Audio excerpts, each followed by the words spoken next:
সব লোকেরই সুগার কমে গেলে যে একই ধরনের লক্ষণ পাওয়া যাবে সেটা কিন্তু নয়।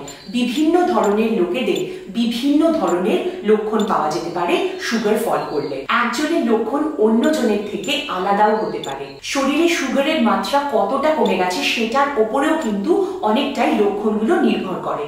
অল্প সুগার কমে গেলে এক ধরনের লক্ষণ পাওয়া যেতে পারে, কিংবা বেশি সুগার কমে গেলে আর এক ধরনের লক্ষণ পাওয়া যায়। আবার একই লোকের ক্ষেত্রে যদি বারবার সুগার ফল করে তাহলে এক একবার সুগার ফল করলে এক একবার আলাদা আলাদা লক্ষণও দেখা যেতে পারে। তাই সুগার ফল করলে আপনার যে সব সময় একই ধরনের লক্ষণ দেখা যাবে সেটা কিন্তু নাও হতে পারে। পরের বার সুগার ফল করলে আপনার নতুন কোনো লক্ষণও পাওয়া যেতে পারে। এটা কিন্তু আপনাকে খেয়াল রাখতে হবে। সুগার ফল করা কিংবা লো ব্লাড সুগারের বেশিরভাগ লক্ষণ কিন্তু আমাদের মাথা কিংবা আমাদের ব্রেনের সাথে যুক্ত। আমাদের ব্রেন কিংবা আমাদের মাথা এই যে সারাক্ষণ কাজ করে যাচ্ছে, এই কাজ করার জন্য কিন্তু প্রচুর পরিমাণে ব্রেনের সুগার কিংবা চিনি কিংবা গ্লুকোজের দরকার হয়। আর এই গ্লুকোজ কিংবা সুগার না পেলে আমাদের ব্রেন ঠিকভাবে কাজ করতে পারে না। আমাদের রক্তে যখন সুগারের মাত্রা কমে যায় কিংবা আমাদের রক্তে যখন সুগার ফল করে তখন কিন্তু আমাদের ব্রেনেও